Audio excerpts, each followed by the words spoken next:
বারবার জয়ের বক্তব্য পরিবর্তন, হাসিনার নতুন বার্তা, এসব আসলে কিসের লক্ষণ? বিস্তারিত বলার আগে আমাদের বলতেই হচ্ছে, এটা একেবারেই পরিষ্কার যে ভারতের মৌলবাদী সরকার হাসিনাকে তার কুলে নিয়ে বাংলাদেশের সাথে একটি খেলায় অপচেষ্টা লিপ্ত হয়েছে। দিল্লি যদি এভাবে খেলতে থাকে তাহলে বাংলাদেশের উচিত হবে তাদের সীমা বুঝিয়ে দেওয়া।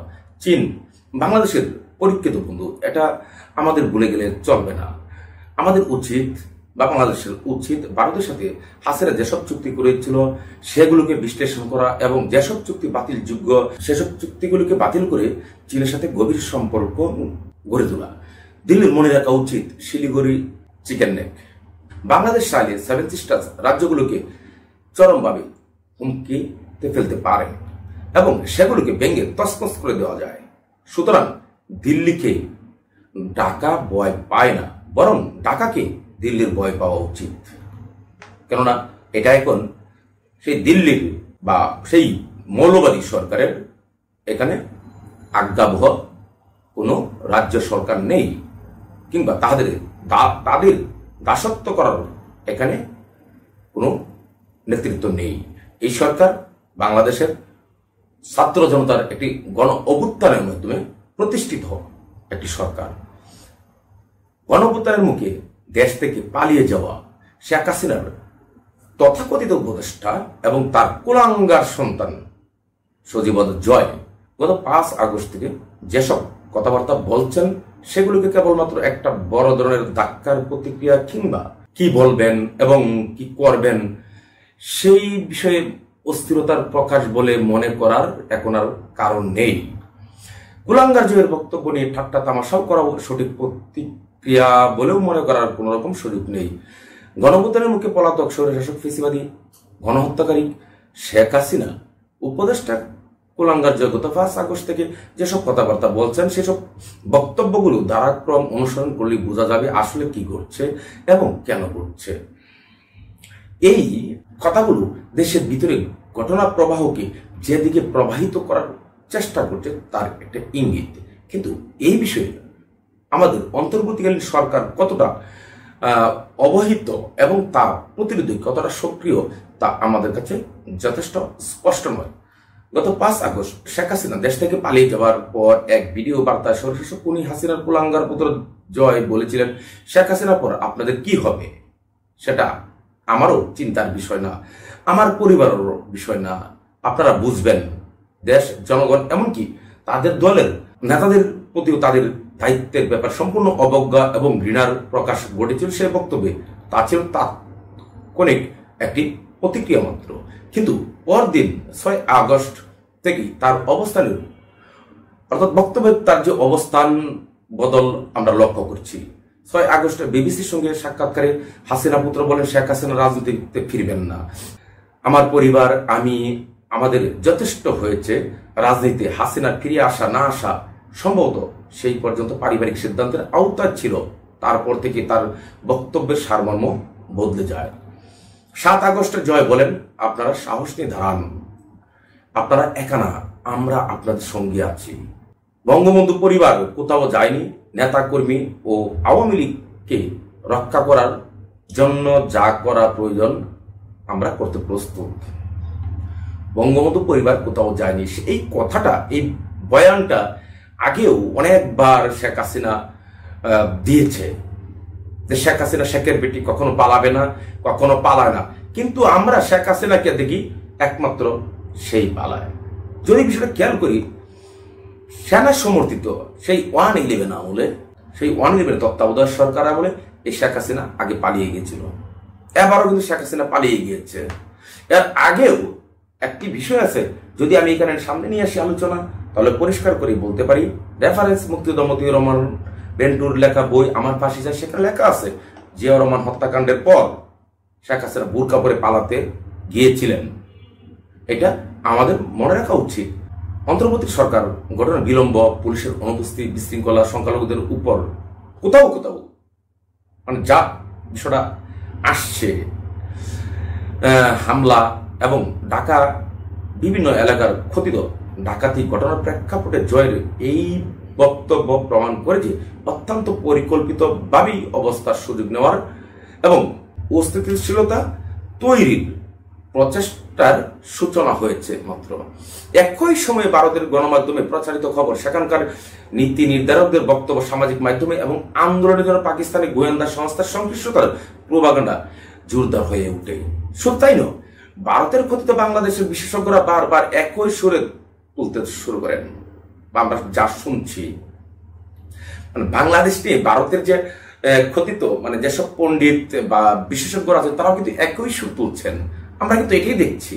দেশের ভিতরে সম্পূর্ণভাবে ভেঙে ফেলা প্রশাসনিক কাঠামোকে দাঁড় করানো সম্ভব হয় না কেবল এই কারণে যে তারা নিরাপত্তাহীনতায় ভুগছেন, বরঞ্চ এই কারণে যে এগুলোর ভেতরে আওয়ামী লীগের লোকজন চাইছিল না যে পরিস্থিতির উন্নতি ঘটুক। এটা সরকারকে অবশ্যই বুঝতে হবে এবং এগুলোকে চিহ্নিত করতে হবে।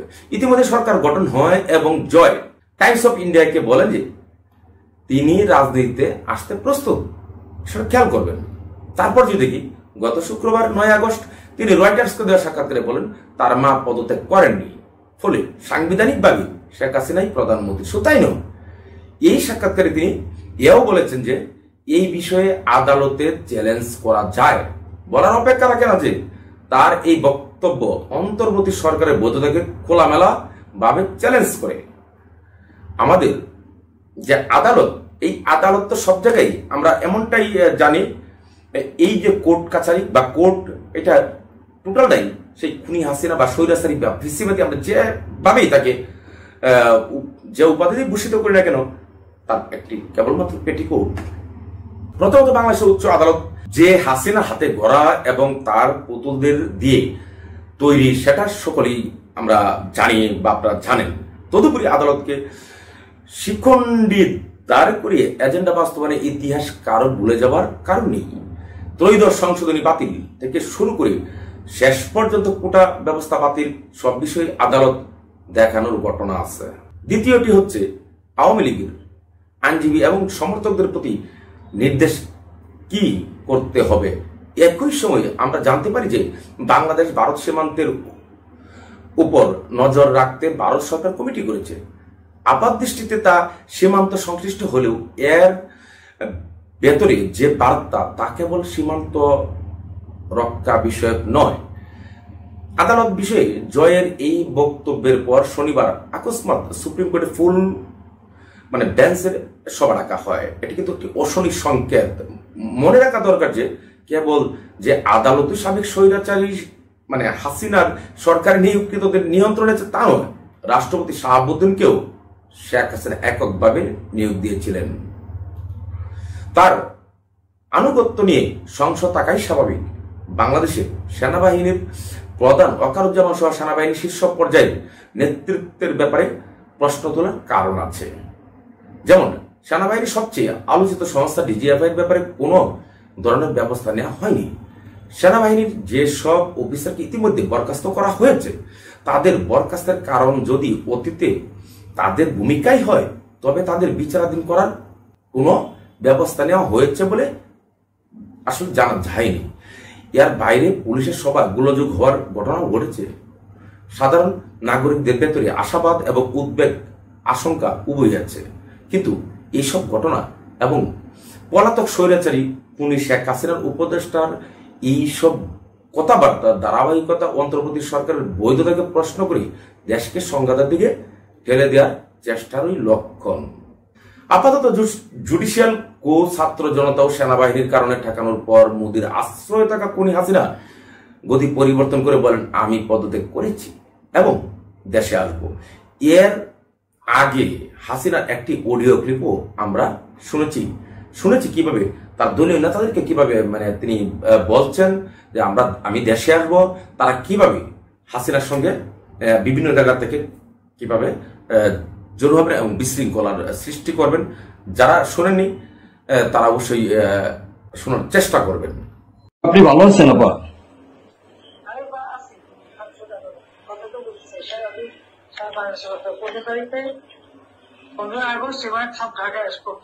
জি আপা। সবাইকে ঢাকা আসতে হবে। জি আপা। বেশি হয়েই পারে না, সোজা ঢাকা এসে ঠিক আছে। জি আপা। জি জি আপা। প্রতিষ্ঠা করে ওরে মালা দেবো আর তোমার ইয়ে করবা। জি আপা। সেখানে মৌন মিছিল এবং ফুল দেওয়া হবে। জি আপা। যেখান থেকে বড় সবচেয়ে যত লোক করবে। জি আপা। জি। আরেকটা বলে যাবে তোমরা যেহেতু পৌঁছাই জি। জি আপা। যার যার মতো সবাই পৌঁছাই। জি আপা। তাহলে যোগাযোগ ব্যবস্থা খুব ভালো। জি আপা, আমি সবাইকে বলতেছি আপা। হ্যাঁ, ওই হয়ে পড়ে না, যার যার মধ্যে সব চলে যায়। জি আপা। আর সেভাবে প্রশ্ন থাকবে কোনো সময় যদি আঘাত আসে যেন বাড়ি পড়েছে তোমার বাড়ি পড়েছে কিন্তু ইমিডিয়েটলি একটা চিঠি করো। জি আপা। কথা নাই, থানা পুলিশ সব নাই। ওরা ছিল না, ওরা গতকালকে থেকে ওরা থানায় আসছে। আমি আজকে ওসিরে ফোন দিছিলাম, গতকালকে ওরা থানায় আসছে। এই আমি জিডি করতেছি আপা, আর আমি সবকিছু আপনি যেভাবে বলছেন আমি সবকিছু করতেছি আপা। বাংলাদেশের জাতীয় হিন্দু মহাজোটের সভাপতি গোবিন্দ প্রামাণিক কি বলছেন, এটাও একটু আমাদের দেখার বিষয়। প্রামাণিক বলছেন, বাংলাদেশের চলমান পরিস্থিতির সুযোগ নিয়ে সংখ্যালঘুদের উপরে আওয়ামী লীগ নেতারা হামলা চালাচ্ছেন। আমরা সবাই চিনি গোবিন্দ প্রামাণিককে, ভদ্রলোক। তাই প্রতিনিধিত্বই বিভিন্ন আলোচনা তিনি কথা বলেন, আমরা এমনটা দেখছি। গতকালও আমি দেখেছি ফেস দ্য পিপলে তিনি কথা বলছেন। গতকাল সামাজিক যোগাযোগ মাধ্যমে প্রেরিত একটি বার্তা গোবিন্দ প্রামাণিক বলেন, শেখ হাসিনা যখনই কোনো সংকট পরিস্থিতিতে পড়েন ওই মুহূর্তে হিন্দুদের গাড়ির উপর চেপে সংকট থেকে মুক্তি পেতে চেষ্টা করে। খেয়াল করেন, বর্তমান সময়ে এখন দেখতে পাচ্ছি ভারতের কিছু নেতাদের আশ্বাসে উত্তরবঙ্গের বেশ কিছু হিন্দু সীমান্তে কিছু হিন্দু ওই সীমান্তে গিয়ে জড়ো হয়েছে। তারা সেখান থেকে ভিডিও করে ছবি তুলে ফেরত পাঠিয়ে দিয়েছে। এই 2 থেকে 3 দিন তারা সীমান্তে অবস্থান করেছে, তাদেরকে একটু জল দেওয়া হয়নি। অথচ ভারতের এক নেতা বলেছে ভারতে 1 কোটি লোকের আমরা শরণার্থী হিসেবে নেব। এভাবে উস্কানি দিয়ে এই কাজগুলো তারা করছে, শেখ হাসিনা করছে। হাসিনা স্বৈরাচারী প্রবণতা থেকে সব সময় দিল্লি তথা সাম্প্রতিক আরএসএস ও বিজেপি নেতা গুজরাটের সেই আরেক রক্তপিপাসু কষাই উস্কে দিচ্ছে বলে আমরা বিগত সময় যাবৎ আমরা দেখে আসছি। বাংলাদেশে ঘটে যাওয়া নাটকীয়তা অনেকেই হতবাক হলেও নেপালিদের কাছে ওই গল্পটা পরিচিত। সাবেক রাজা সহ নেপালি রাজনৈতিক নেতারা পদচ্যুত বাংলাদেশের সাবেক প্রধানমন্ত্রী শেখ হাসিনা থেকে আলাদা কেউ নন। এটা কে বলছে? আমি আসছি। এরা সবাই বা সবার গণতন্ত্র ও স্বৈরাচার এবং সুশাসন ও দুঃশাসনের মধ্যকার রেখাকে হালকা করে দিয়েছে। এই পরিস্থিতিতে ভারতের ভূমিকা এবং তার পররাষ্ট্রনীতি নিয়ে যে প্রশ্ন উত্থাপিত হয়েছে তা আরো বেশি মনোযোগ আকর্ষণের দাবি রাখে। নেপালের প্রভাবশালী গণমাধ্যম দ্য কাঠমান্ডু পোস্টের বিশ্লেষণে বলা হয়েছে যে পররাষ্ট্রনীতির উপর দাঁড়িয়ে বাংলাদেশের সঙ্গে দিল্লির যাবৎকাল তাদের সম্পর্ক তৈরির চেষ্টা করেছিল তা হাসিনার স্বৈরাচারী প্রবণতাকে উস্কে দিয়েছে। বাংলাদেশের নতুন প্রজন্মের যে গণতান্ত্রিক দাবি ছিল এবং তারা যে আশা আকাঙ্ক্ষা প্রতি প্রবল ইচ্ছা পোষণ করেছিল তা বুঝতে ব্যর্থ হয়েছে ভারতের পররাষ্ট্রনীতি।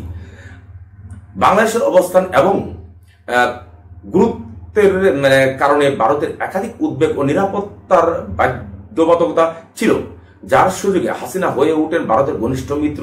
দিল্লির সঙ্গে তার ঐতিহাসিক এবং ব্যক্তিগত সম্পর্কের কারণে দেশটির প্রতি সহানুভূতি প্রকাশ করা তাদের পক্ষে সহজ ছিল। হাসিনা এবং তার দল আওয়ামী লীগের প্রতি ভারতের সমর্থনের কারণ হচ্ছে দিল্লির কৌশলগত ও অর্থনৈতিক স্বার্থ রক্ষার কাজ করেছে সদ্য ক্ষমতাচ্যুত হওয়া হাসিনা সরকার। এবছর জানুয়ারিতে যে নির্বাচন হয়েছিল সেই নির্বাচনে হাসিনা এবং তার দলের প্রতি ভারতের প্রকাশ্য পক্ষপাতিত্ব স্পষ্টভাবে বাংলাদেশের জনগণের কাছে ধরা পড়ে। ভারতের আধিপত্যের বিরোধী দলগুলোকে নানাভাবে বুঝিয়ে আওয়ামী লীগ সরকার তাদের নির্বাচনে অংশগ্রহণ নিশ্চিত করতে পারেনি। বাংলাদেশের বৃহত্তর নাগরিক সমাজের ইচ্ছার বিরুদ্ধে নির্বাচন বাস্তবায়নে আওয়ামী লীগের প্রচেষ্টাকে সমর্থন করেছে প্রকাশ্যে ভারত এবং ভারতের সেই আরএসএস এবং বিজেপির এবং গুজরাটের সেই সাম্প্রদায়িক কসাই নরেন্দ্র মোদী, যার ফল খুব একটা ভালো হয়নি। নির্বাচনে ভোটারদের উপস্থিতি ছিল না বললেই চলে। এছাড়া নির্বাচনের ব্যাপক অনিয়ম এবং কারচুপির খবর পাওয়া গেছে। যুক্তরাষ্ট্রের মতো পশ্চিমা দেশগুলো নির্বাচনের বৈধতা নিয়ে উদ্বেগ প্রকাশ করলেও ভারত ওই নির্বাচনের ফলাফলের বৈধতা নিয়ে হাসিনার পক্ষে সহায়ক ভূমিকা পালন করেছিল। এভাবে হাসিনার অন্যায় এবং জোরপূর্বক ক্ষমতা পৃষ্ঠ হওয়াকে সমর্থন করার কারণে বাংলাদেশের জনগণের মধ্যে ভারত বিরোধিতা প্রবল আকার ধারণ করেছে। ভারতের পররাষ্ট্রনীতি গত এক দশক ধরে বাস্তববাদ এবং নমনীয়তার পরিপ্রেক্ষিতে পুনর্গঠনের চেষ্টা করছে। তবে এক্ষেত্রে তারা ভারতের স্বার্থকে প্রাধান্য দিয়ে আসছে। ভারতের পররাষ্ট্রমন্ত্রী এস জয়শঙ্কর তার বই দ্য ইন্ডিয়া ওয়েতে কৃষ্ণের পছন্দ ধারণাটিকে সামন্তরাল বলে ব্যাখ্যা করার চেষ্টা করেছেন। এর অর্থ হল সামষ্টিক ধার্মিকতার পরিবর্তে ধর্মকে স্বার্থসিদ্ধ হিসেবে ব্যবহার করা। এই ধরনের পররাষ্ট্রনীতি দক্ষিণ এশিয়ার ভারত বিরোধীরাকে ক্রমান্বয়ে উস্কে দিচ্ছে। জয়শঙ্করের দর্শন অনুসারে ভারতের জনপ্রিয় হওয়ার প্রয়োজন নেই, তারা কেবল তাদের স্বার্থ সুরক্ষিত করতে চায়। তবে এসব চিন্তাধারার বিপক্ষে দক্ষিণ এশিয়াতে ভারত বিরোধিতা প্রকট হচ্ছে। এক্ষেত্রে যদি ভারত দক্ষিণ এশিয়া এবং তার বাইরে একটি আঞ্চলিক শক্তি হিসাবে নেতৃত্ব দাবি করতে চায়, বৈশ্বিকভাবে নিজেদের অবস্থান আরো শক্ত করতে চায় বা এই অঞ্চলের স্থিতিশীলতা বজায় রাখতে চায়, তাহলে দিল্লিকে অবশ্যই তাদের পররাষ্ট্রনীতির স্তম্ভ হিসাবে গণতন্ত্রকে গ্রহণ করতে হবে। বৈদেশিক নীতির ক্ষেত্রে অবশ্যই প্রতিবেশী দেশগুলোর বৃহত্তর স্বার্থ, বিশেষ করে গণতন্ত্র এবং অর্থনৈতিক উন্নয়নের সঙ্গে সামঞ্জস্যপূর্ণ হতে হবে। এটা একেবারে পরিষ্কার। আমরা দেখছি যে ভারতের সর্বশেষ তার যে সম্পর্ক ছিল বাংলাদেশে হাসিনা এবং হাসিনা সরকার আওয়ামী লীগের সরকারের সঙ্গে, এখন যদি দেখি বর্তমানে এই মধ্য বা দক্ষিণ এশিয়া ভারতের সঙ্গে কোন দেশের এখন আর কোন রকম সম্পর্ক নেই, থাকার কথাও না। আমি যাই এতক্ষণ বললাম, এখন আমাদের করণীয় কি? যেমনটা আমি একদম শুরুতেই বলেছি, একটা একেবারেই পরিষ্কার যে ভারতের মৌলবাদী সরকার হাসিনাকে তার কোলে নিয়ে বাংলাদেশের সাথে খেলার অপচেষ্টা লিপ্ত হয়েছে। দিল্লি যদি এভাবেই খেলতে থাকে তাহলে বাংলাদেশের উচিত হবে তাদের সীমা বুঝিয়ে দেওয়া। চীন বাংলাদেশের পরিচিত বন্ধু, এটা আমাদের ভুলে গেলে চলবে না। আমাদের বোঝা উচিত ভারতের সঙ্গে হাসিনা যেসব চুক্তি করেছিল সেগুলোকে বিশ্লেষণ করা এবং যেসব চুক্তি বাতিলযোগ্য সেগুলোকে বাতিল করে চীনের সাথে আমাদের সম্পর্ক গভীর করা। দিল্লির মনে রাখা উচিত শিলিগুড়ির চিকেন নেক, বাংলাদেশ চাইলে সেভেন সিস্টার্স রাজ্যগুলোকে চরমভাবে হুমকিতে ফেলতে পারে বা ফেলা যায় এবং সেগুলোকে ভেঙে তছনছ করে দিতে পারে। সুতরাং মনে রাখা উচিত দিল্লিকে ঢাকার ভয় পাওয়ার কিছু নেই, ঢাকা ভয় পায় না, বরং ঢাকাকে দিল্লির ভয় পাওয়া উচিত। কেননা এখানে এখন আর ভারতের কোন তাবেদার সরকার এখানে বসে নেই। এখানে এখন একটি গণঅভ্যুত্থানের মাধ্যমে, ছাত্র জনতার গণঅভ্যুত্থানের মাধ্যমে সেই স্বৈরাচারী খুনি হাসিনাকে এবং একজন রক্তপিপাসুকে পতিত করে এবং তাকে বাধ্য করা হয়েছে পদত্যাগ করতে। যদি পদত্যাগ না করতো তাহলে সেদিন শেখ হাসিনার জীবনটাই যেত। কিন্তু আমি এই ক্ষেত্রে ধন্যবাদ জানাবো আমাদের সেনাপ্রধানকে। সেনাপ্রধান অত্যন্ত চৌকস বা খুবই কৌশলীভাবেই তাকে বিষয়টা হ্যান্ডেল করার চেষ্টা করেছেন। তিনি অন্তত তার জীবনটা বাঁচিয়েছেন এই শেখ হাসিনার। তা না হলে খুনি শেখ হাসিনাকে যেভাবে ছাত্র জনতা সব দিক থেকে চতুর্দিক থেকে ঘিরে ধরছিল, তাকে খুবড়ে খুবড়ে ঘিরে ফেলতো, সিরে সিরে ঘিরে ফেলতো বা ছুঁড়ে ফেলে দিত ডাস্টবিনে, নর্দমার এই কীট পতঙ্গকে। এটা অবশ্যই তাকে উপলব্ধি করতে হবে। বাংলাদেশের জনগণ ভারতের সঙ্গে নয়, বরং ভারতের যে বর্তমান যে সরকার ক্ষমতা আছে সেই সরকারের বিরুদ্ধে বাংলাদেশের জনগণের অবস্থান। কারণ সেখানে একটি অগণতান্ত্রিক, একটি সাম্প্রদায়িক সরকার বসে আছে নরেন্দ্র মোদীর। সেখানে মানুষের কোন রকম অধিকার, অর্থাৎ আমি বলতে চাচ্ছি সেখানে সংখ্যালঘুদের কোনো অধিকার নেই। আমরা কি দেখিনি সেখানে মুসলমানদের কতটুকু অধিকার দেওয়া হয়, তাদের মানবাধিকার সম্পর্কে কতটুকু সুচ্চার বা কতটুকু কাজ করে তাদের মানব অধিকার নিয়ে? আমরা কি দেখিনি সেখানে একজন মুসলমান যে ঈদের কুরবানি দিবে, সে কুরবানি দেওয়ার কারণে এবং কুরবানি মাংস দেওয়ার কারণে তাকে কিভাবে হত্যা করা হয়েছে? সেই নরেন্দ্র মোদী, সেই ভারতের, সে বিজেপি এবং আরএসএস সেসব নেতাদেরকে সবক দিতে হবে না বাংলাদেশের নিয়ে। বাংলাদেশ কখনো সাম্প্রদায়িক নয়, বাংলাদেশ সবসময় একটি অসাম্প্রদায়িক দেশ। সাম্প্রদায়িক যতটা করা হয়েছিল সেটুকু করেছিল একমাত্র হাসিনা।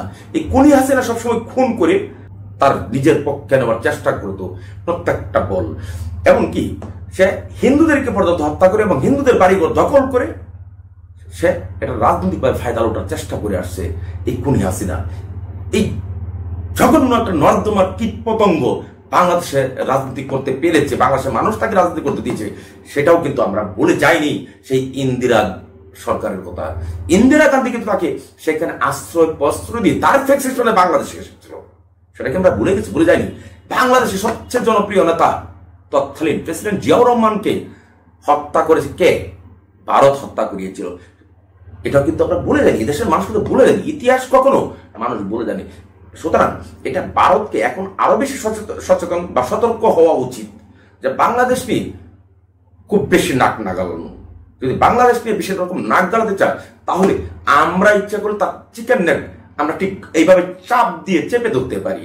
শুধু তাই নয়, 7 সিস্টার্স রাজ্যগুলোকে আমরা ব্যাঙ্গে একদম তছনছ করে দিতে পারি, এবং এটাই আমাদের উচিত। কেননা ভারত আমাদের সাথে খেলতে চাবে, দাদাগিরি করতে চাবে, আমরাও কিন্তু পারি তাদের সাথে দাদাগিরি করতে, যেহেতু আমাদের সব পারবে তারা। হ্যাঁ, আমরা প্রয়োজনে আমাদের সবগুলো দেশ আমাদের বন্ধু, এটা আমাদের নীতি, পররাষ্ট্র নীতি। ভারত যেমন আমাদের বন্ধু, চীন আমাদের বন্ধু, পাকিস্তান আমাদের বন্ধু, আমরা পাকিস্তানের সাথে ভালো সম্পর্ক করবো। তোমরা যে অভিযোগটা ইতিমধ্যে ভারতের পণ্ডিতরা তুলেছ যে ভারতের পাকিস্তানি বিষয়ে, হ্যাঁ প্রয়োজন আমরা করবো, এত করে তো অন্যায়ের কিছু নেই। আমরা চীনের সাথে সম্পর্ক করব, আমরা ওদিক দিয়ে চীন, এদিক দিয়ে পাকিস্তান, আমরা এদিক দিয়ে বাংলাদেশ, 3 দিক থেকে তোমাদেরকে ঠেলা দিব।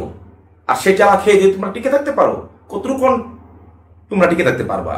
সুতরাং অনেক দাদাগিরি করেছ, বাংলাদেশ নিয়ে দাদাগিরি করার চেষ্টা করো না, তাহলে তোমাদের অস্তিত্ব ঠিক থাকবে না। এমনকি যদি আমরা ভূ রাজনীতির কথা বলি তাহলে একেবারেই পরিষ্কারভাবে বলতে পারি 2026-এ দেখো ম্যাপেরও পরিবর্তন আসবে। ওইখানে আমেরিকা যে বার্মা অ্যাক্ট করেছে, সে বার্মা অ্যাক্ট যখন একটা বাস্তবায়ন হবে তখন সে মানচিত্রটা বদলে যাবে। ভারতের আরো বেশি ম্যাচিউর হতে হবে, পরিপক্ক হতে হবে তাদেরকে।